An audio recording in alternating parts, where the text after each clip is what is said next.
अमरीकी तैयारा बरदार जहाज यूएसएस अब्राहम लिंकन और इराक में अमरीकी रीफ्यूलिंग एयरक्राफ्ट के क्रैश की खबर ने सूरत हाल तशवीशनाक कर दी है। इस जंग के अंदर अब एक ऐसा मरहला आन पहुंचा है जिसमें आप बाज़ाब्ता तौर पर यह कह सकते हैं कि ईरान ने अब चुन चुन कर हमले करना शुरू कर दिए हैं। ये सारी डेवलपमेंट्स अहम है। ईरान का बहुत बड़ा क्लेम सामने आ चुका है और बिलाखिर अमरीका के USS Abraham Lincoln aircraft carrier के हवाले से ईरान के इस बड़े क्लेम ने यूएस समेत पूरी दुनिया को हिला दिया है। बिस्मिल्लाहिर्रहमानिर्रहीम, अस्सलाम वालेकुम। मैं हूं मखदूम शहाबुद्दीन। 13 मार्च 2026 जुमअतुल मुबारक का बाबरकत दिन। नाज़रीन किराम, इस वक्त कुछ इंतहाई आम तरीन डेवलपमेंट्स हैं जो आपके सामने रखनी है। ईरान जंग के हवाले से ताज़ा तरीन अपडेट्स। ये जंग अब शिद्दत भी इख्तियार करती जा रही है और अब बाज़ाब्ता तौर पर ईरान जो है वो अमरीका के एसेट्स को डायरेक्टली हिट कर रहा है। कल हमने ये डेवलपमेंट देखी कि ईरान जो है उसने अमरीका के ऑयल टैंकर को, अमरीका की नेवी के एसेट को जो है वो खलीजे फारिस के अंदर हिट किया, नेवल एसेट को डायरेक्ट हिट मारी और उस पर बहुत शदीद तरीन आग जो है वो भड़क उठी समुद्र के अंदर। और अब इस सारे सिनेरियो में जो डेवलपमेंट सामने आ रही हैं वो अमेरिका के लिए बहुत तशवीशनाक है। मैं ये सारी अपडेट्स आपके सामने रखता हूं, लेकिन उससे पहले अगर अभी तक आपने इस वीडियो को लाइक नहीं किया तो लाइक जरूर कर दें। आपको मालूम है कि हमारे इस चैनल को भारत, अफगानिस्तान और पाकिस्तान मुखालिफ मुतअद्दिद अकाउंट्स की तरफ से रिपोर्ट किया जा रहा है। इस रिपोर्टिंग का असर जाहिर इसी तरह से होगा कि आप इस वीडियो को लाइक करें, एक के बजाय ज्यादा से ज्यादा कॉमेंट्स करें और अगर हो सके तो इस वीडियो को आपने मुख्तलिफ व्हाट्सएप ग्रुप्स जो हैं उनमें शेयर भी करना है। अब इस सारी सिचुएशन में नाज़रीन इकराम, पहले तो मैं आपको यह बता दूं कि अमेरिका की जो सेंट्रल कमांड है उसने यह कंफर्मेशन कर दी है कि US air force KC-135 refuelling tanker, इसके ऊपर 6 इसके क्रू मेंबर्स भी थे और यह इराक के अंदर क्रैश कर गया है। सेंट्रल कमांड जो है अमेरिका की उसने तस्दीक की है और उसने कहा कि हमें इस इंसिडेंट का पता है, हमारे एक टैंकर के क्रैश की खबर और दूसरा टैंकर जो है उसे नुकसान पहुंचने की खबर। अमेरिका की सेंट्रल कमांड ने इसे ना हादसा कहा है ना इसके हवाले से मजीद कोई डिटेल्स दी हैं, लेकिन ईरान ने यह क्लेम किया है कि ईरान के हिमायत याफ्ता जो इराकी मुसल्लह गिरोह हैं उन्होंने यह हमला किया है और उन्होंने अमेरिका की एयरफोर्स के इस एयर रिफ्यूलिंग टैंकर, एक होता है फाइटर जेट की पीछे एरियल रिफ्यूलिंग होती है फजा के अंदर, और वो एरियल रिफ्यूलिंग के टैंकर्स अमेरिका ने दर्जनों मिडल ईस्ट में भेजे और अब उसके हिट होने के हवाले से ईरान ने ना सिर्फ यह क्लेम किया है कि भाई हमने हिट करवाया है, बल्कि ईरान ने यह कहा है कि इसके जितने क्रू मेंबर्स थे वो सारे मारे गए हैं, यानी उन्हें इजेक्ट करने का भी मौका नहीं मिला। यानी 6 अमेरिकी जो एयरफोर्स के लोग हैं उनके मरने की तस्दीक ईरान कर रहा है अमेरिका की तरफ से। अलबत्ता इस हवाले से कोई चीज सामने नहीं आई और अमेरिका की सेंट्रल कमांड ने एक मुबहम स्टेटमेंट दी अबहाम के साथ और उसमें क्लैरिटी नहीं थी बल्कि एम्बिग्विटी थी। ये एक एस्टैब्लिश चीज हो गई। अब सबसे अहम तरीन चीज जो सामने आ रही है नाज़रीन इकराम वो मैं आपको बता देता हूं। आपको पता है कि ईरान की जो IRGC है उसे अमेरिका हिट करने की कोशिश कर रहा है। अमेरिका के 2 टारगेट है। अमेरिका नहीं कहता हमने ईरान की एयरफोर्स को हिट करना है, अमेरिका नहीं कहता हमने ईरान की फौज को हिट करना है क्योंकि वो अमेरिका के लिए थ्रेट नहीं है।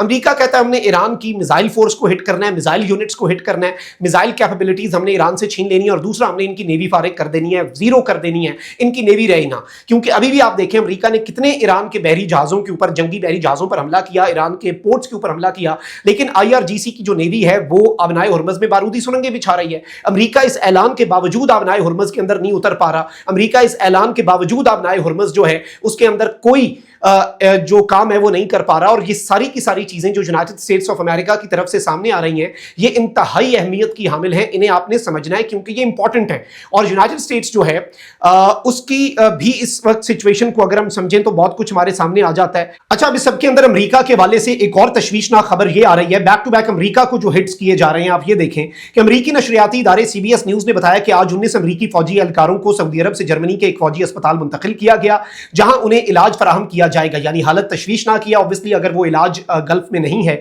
मजबूरी तौर पर इस जंग के दौरान तकरीबन 140 अमेरिकी एहलकार जख्मी होने की इत्तलात जो है वो अमेरिकी मीडिया के अंदर सामने आ चुकी हैं। ये एक बहुत बड़ी डेवलपमेंट है, ये एक बहुत बड़ी अपडेट है और ये जो डेवलपमेंट है और इसके साथ अगर आप मिला लें कल अमेरिका के जो एरियल रिफ्यूलिंग का मामला है उसके ऊपर भी, और अभी जो एरियल रिफ्यूलिंग टैंकर की बात आई है, कल बहरी जहाज जो अमेरिका का एसेट था यूएस नेवी का उसके हवाले से भी, और सेंट्रल कमांड ने तो अब इस सब के अंदर जो डेवलपमेंट है वो सामने रख दी है, लेकिन अब जो यूएसएस अब्राहम लिंकन है उसकी इंपॉर्टेंस को आप समझ लें, ये अमेरिका का गुरूर है।